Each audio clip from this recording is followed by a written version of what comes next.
Hi, I'm Lawrence Pressman, and doing the Tempest here at the Sedgwick for the Quintessence Theater Group. It's such an odd play in the canon of Shakespeare's plays, in the sense that everybody knows it, or think they know it because of the title, but very few people have seen it.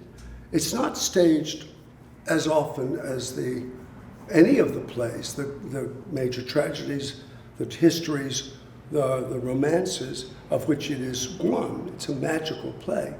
And you'd think it was done more often because of its appeal. It tells the story of a man, Prospero, who has been the Duke of Milan. We pronounce it Milan because of the verse. It's actually, of course, the Duke of Milan. But in the text, it pretty much metrically beats out to Milan. So it's Milan, don't be confused. And he's an outcast. He's an immigrant, basically. He's been cast out of his country for political reasons. He and his very young baby daughter. And if anybody wants to know how a man my age could have a daughter that age, she's supposed to be 15, remember that he's a magician. So he's shipwrecked, they're shipwrecked deliberately on this incredible island, which is filled with magic and mysteries. And he has, through good fortune, been able to bring some of his magical books. And it has been a thing that he has got. When he was ruler, you get the feeling that he had negated his responsibility. And in doing so, had allowed a wicked, I don't know how much of this I should tell to break the plot, a wicked sister to intervene and oust him.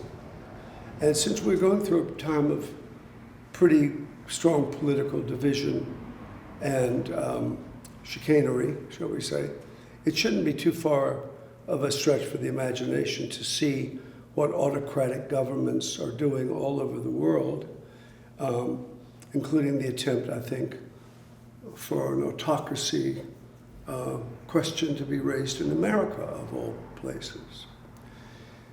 So he has his magic, and on the island, he finds a beast, half man, something. We don't quite know who that man is, called Caliban, and a spirit called Ariel. Ariel becomes his amanuensis. He's an extension of his personality and his wishes. And he enslaves them to a certain degree, which is frankly one of the reasons the play may not be being done today, because slavery is such a ghastly part of our history and never been resolved. It's just never. I'm a Southerner and I grew up in it, and it's horrible. Anyway, he gets there, and I think he's worried because Caliban is a beast and has been sexually aggressive to his young daughter. And he's worried what will happen when he goes. He's an old guy, like me, maybe not as old as I actually am. And he, without his conjuring, by accident, if there are such things in his universe as accidents, his beast, his enemies, arrive on the shore of his island. And he plots to revenge himself and to, at the same time, possibly make a very good marriage between his daughter and a king's son. It's a fairy tale to some degree. But so is Princess Grace and the Duke of Monaco, and so was for a time, Diana and Charles. And as we all know, now we know, fairy tales are not just sweetness and light. They're filled with darkness. And this is a dark fairy tale, like the good ones. All good fairy tales have darkness. I mean, the Grimm's brothers proved that. So he has one intent, which is to marry his daughter to the Prince of Naples, and to punish both his sister, who's on the boat and shipwrecked, and his archenemy, the King of Naples. And they all arrive, and it's a question of, what do you do with revenge? How good is revenge? Hamlet is often called a revenge tragedy, but the tragedy is the revenge. In Prospero's case, I said to Alex Burns, who's the wonderful artistic director of this theater and the director of this production, I said, you know, this is kind of Lear without the bad ending. This is a happy ending Lear. It's very much the same kind of thing. The Tempest, the storm in Lear on the heath, the tempest at sea, the tempest in their brains. It's the same layout. When you're agitated and there's a tempest going on inside you, it can sometimes manifest. We know this from psychology, actually, in things like car wrecks. People who are angry. I live in California for the most part, and road rage is a pretty awful thing to see, and I have to admit I went through a period of it and had to resolve it because it was dangerous for not only me but for others, as road rage of any kind of rage is. Rage is a very dangerous thing. He's rageful because I had an experience in my own life, which I won't say, but I had a PTSD, a traumatic experience with rage when I was a very young boy. And then it went into my teenage years, and it never has been, I'm very old, and it has never resolved itself. Rage is a sticky thing. It just, you can't seem to get rid of it. But the play is about mercy instead of revenge. And in that sense, it's unique because even Lear, which is about mercy of a kind as well, Lear has to die. This play, Prospero has to live, but it will be, he has a line in the play that indicates he thinks about death a lot, but he will have accomplished his daughter's safety and a very good marriage and love on top of everything else because they fall in love. So it's a fairy tale with that marvelous set of words that Shakespeare gives you to conjure all of this. Shakespeare plays, as difficult as they are, I think are the cornerstone of my life as an actor in the theater. I've done a lot of other playwrights.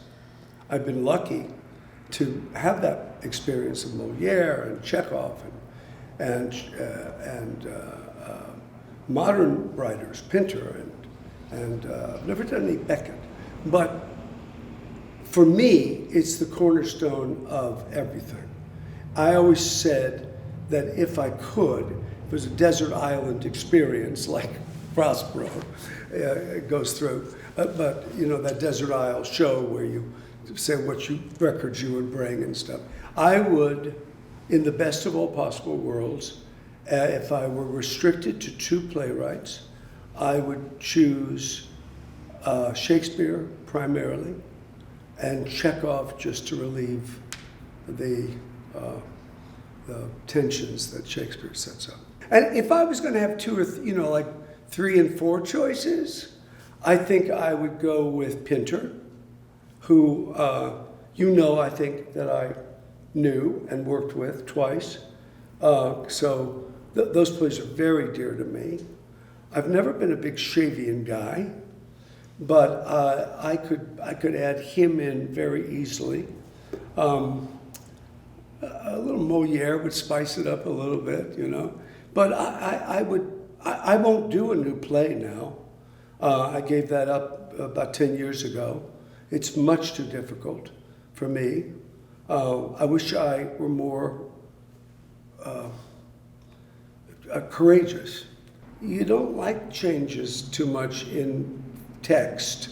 You don't mind changes in your life, maybe, to spice it up, make it interesting. But no, not on the theater. And it's too stressful. You're constantly changing. That's a new play. To make a new play work, you have to try it many different ways. The great things about Shakespeare and Chekhov and Moliere and Pinter is they're already done. And then you can futz with them if that's your wont, but you can do them classically, I take that way, or you can do them experimentally. And I think today, people are doing them in a much different way. I think we're somewhere between the classical model, which works if you really have good actors, and we have a company that is, the other actors are just the greatest gift anybody playing Prospero could have. They're just incredible. And we're doing it with 7 people, which means a lot of doubling and tripling, not for me, but for them. And they're extraordinary at it. They're really incredible. Young people who are just starting their Shakespearean careers. They've done, a few plays. I've done maybe not as many as I wanted to, maybe a dozen or so. No repeats. I started doing Shakespeare in college, which was Northwestern, where Alex actually went way, way after me. And I did Lear my senior year on the big stage for the university theater. It was a big honor to get on the big stage. And I did Lear at 20. I always thought I would do him again. I was wrong. I actually even had to turn it down once. I had a very long, protracted thing. My wife was ill for many, many years, and it curtailed my Shakespearean life. I had to turn down Shylock, another part I'd love to do, which is a play now is very problematic to do it for, woke reasons, however you want to call it. But I started with Lear, and then went to I was in repertory. I did Orsino, and the romantic leads, because I was kind of a leading man. I never thought so, but I looked like one anyway. So I did that. I did Orlando. I did Merrill and Richard II. I did Biroun, those parts. Then I did Henry V. And then I did Gloucester in another production of Lear. I still didn't make Lear. And now one of the romances. So I think I've covered almost all of the genre, tragedy, Lear, a couple of times. Richard II, historical tragedy. The comedies. Biroun, of course, is they're often called the predecessor of Benedict, so I didn't have to do that one. I already did Biroun. And we did that one. That was a kind of wonderful production. It was in the 60s at the American Shakespeare Festival, which has since burned down. And Michael Kahn directed, who used to run in Washington. And we did it, the Beatles visiting the Maharishi. So Biroun, I forget the other two lords, were visiting the King of Navarre, who played a sitar. And we all, the two boys, all did rock songs of their sonnets. There's a place in there. And we're all in Nehru jackets and beads and caftans. And I got to tell you, caftans are great to work with because you can do a lot of stuff with a caftan. And I smoked a cigar in my caftan. I didn't, because I can't sing, I just did my sonnet, which is, and now for sooth and love, it starts that way, in a caftan and a cigar. And we got actually a very good review in the New York Times. And then there was talk of the Smithsonian wanted to archive it, which we had done, I suppose. And then there was talk at one point, I was in a restaurant doing another play on Broadway, and Michael Kahn came up and said, when do you end? And I said, pretty soon, I think. He said, do you have another thing? I said, no, I'm going to take a little time. He said, there's talk of doing Love's Labor's Lost again, the hippie version, the Beatles version, again at Lincoln Center. And I said, I think we've done it once. Can we maybe do it in, like a Watteau? God, I wanted to do something a little different. So it never happened in any case. So I've had a long career with it. During COVID, interestingly enough, I learned Shakespeare. I learned sonnets. I learned big speeches. I read every book on verse speaking. It was like a hobby, like a weird kind of hobby. How do you say that line? What's the proper metrics? What word do you hit? And then I live in the hills in California, where I'm from, and I would walk the hills and recite these wonderful poems and speeches and get things right. I felt I hadn't gotten things right years ago. Alex is as I am, a stickler for language. I won't go into the techniques of it because there are some people disagree about it. Alex and I happen to have a firm agreement about the way we do it, which is something to do with Peter Hall. So it's what Judi Dench follows. Now, I think that's pretty good. But I think what Alex felt free to do was, particularly with 7 actors, was he added the commedia techniques and the masks that went with the commedia techniques.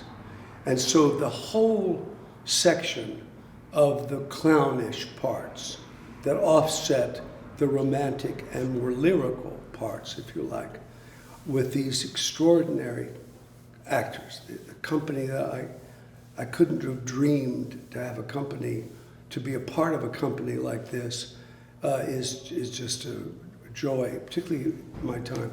So that's what I mean. He's taken, without, every Shakespearean production most productions trim the speeches for things. There's a whole thing up at Oregon Shakespeare Festival, so that they're trying to find out how to modernize some of the texts slightly.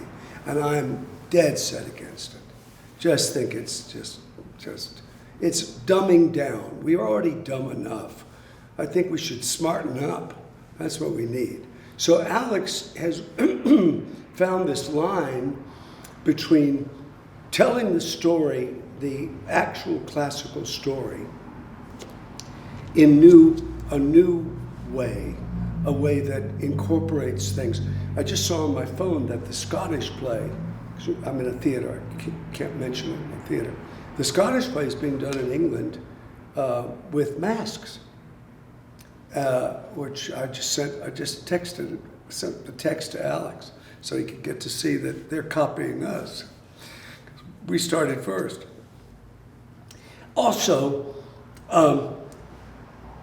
Alex is not big, nor am I, on making social statements with Shakespeare. I know it's very popular, And the public does it all the time in New York, both at the public theater and in the park. And I had a buddy actually who did the famous Julius Caesar, where Julius Caesar was Trump. Okay, have a good time. It doesn't hurt Shakespeare. I don't think it fulfills it too well either, because you're twisting it. You're manipulating it to make a statement that really is already in the play. And one should just do the play then and let people draw their own conclusions about what it means. To make it there's a big movement on to have gender changes with parts, because women, older actresses in England decided they ran out of parts and the guys could keep going on. So you had Glenda Jackson's Lear. You had a film with Helen Mirren as Prospero. I'm okay with that. There was a terrifically interesting production I saw on great performances of an all-female Julius Caesar set in a prison. And some of it I thought worked rather well, and some of it I thought was BS and socially conscious nonsense. I think you have to respect when you're tinkering with old writers who are dead and can't fight back. I think you have to have, as I believe we all should have with each other, a certain amount of respect for ourselves, for the other person. So, but he hasn't done what I just described. There is a gender change in the play. We honor that. Both of us think that's dandy, as long as it doesn't change the tenor of the event. I mean, making, in the original text, my evil sister is actually an evil brother. Well, it works great with a sister too. I mean, I only had brothers, and one of them I had a terrible relationship with, but I could easily see having a bad relationship with a sister. So we honored the event, which is they have a terrible relationship, and one that was hideous, was murderous in its intent. And there's a PTSD in Prospero. So I have a very bad temper. And I was also bullied by a brother, and it has never left me. And I've been in therapy long time. I found finally a therapy, it was a mindfulness therapy situation in which I could actually become aware of when rage was about to start. And my therapist, who was a wonderful man, he was truly a kind, gentle man, at least with me, called my attention to the fact that there's a trigger. And you have the choice to trigger or not, to pull it or not, or to not push it down, that only brings it up further, but to actually say, I decide here whether I'm going to express this terrible coiled snake inside my belly that breathes fire or not. And interestingly enough, Prospero makes exactly that choice. And he has the words to do it. It's nothing I'm imposing. It's actually in the text. So I don't think I'm so sweet and docile, certainly not docile, but I think I am kind. And I think I have cultivated kindness because I was often unkindly treated as a child. No child should ever be treated unkindly, no matter what they do. If love is given, particularly unconditional love is given, then a child has a chance of growing up to be a rounded human being with good feelings and bad feelings. I was not so lucky, except that there were three figures in my family who could give me, actually, I say my family, my extended family. I was raised by a woman and a man worked at a store, my father's store, and those two people, who happened to be African American people, gave me exactly what I needed, as well as my grandfather, my mother's father. Those three people saved my life, because otherwise a child doesn't know how to function as a kind person. If kindness is not given, how do you know how to do it? Some people are beaten down and are docile, and I think they have failed to learn the lesson as well. They just give in. I'm not that person to some degree, to a lot of degree. So it's always, as Jesus said, the poor are always with us. I would paraphrase a great teacher, and I'm a Jew, so I can say that, so is he. Rage is always with us, and particularly with the male animal.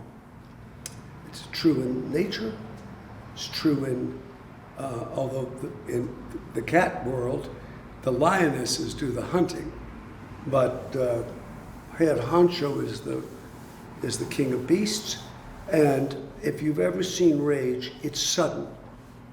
Rage is very sudden. I've seen it against other people, and it horrifies me. I become almost catatonic at first with rage. If someone is unkind, I immediately become a 6-year-old boy. And so it ain't that hard to bring it up, because it's already there. And I understand it. And I understand where it comes from, too. In my case, I always felt that my parents didn't control my brother enough. They saw it, and because we were all boys, I guess they had a feeling of, well, let him toughen up and handle it. But he was 11 years older, and sadly, that difference is enormous. So when he was 16 and already kind of a man, I was 5. So that disparity is unworkable. So so this play means a great deal to me on that basis, frankly, because I've lived 83 and a half years with the same problems. And they go, they come. I forgive myself when I blow up, but I don't blow up as much because I'm 83 and a half. And it takes a lot of energy to have rage. So I'll save it for the theater on the stage and try to, I also love people. I got that from my dad. I really do love other people. I particularly love young people. I think young people today, I don't know how you do it, honestly. It just seems so unworkable to me, but you all manage. And I go along with trying to support young people. Older people too, I mean, obviously, you know. But I think I'll sort of close with this. I think the theater early on was my saving grace. You'll hear that from a lot of actors. I think that as a result of that, I always try to recreate a good family life. And I manage it a lot of the times. When I can't, I am in despair because I feel that I failed. I recognize there are people who just will not be nice, but I take it very personally. So every time I go to do a play, and I believe this will be honestly my last one, This was a good one to end with. So was Jake in Awake and Sing. I've been happy with that one. I'll be happier with this one, I think, because it'll be a final statement. But I believe mercy, reconciliation, kindness, family, recreating a good family is the way we'll get out of this horrendous mess the world seems to be in. And that I can only do in the theater.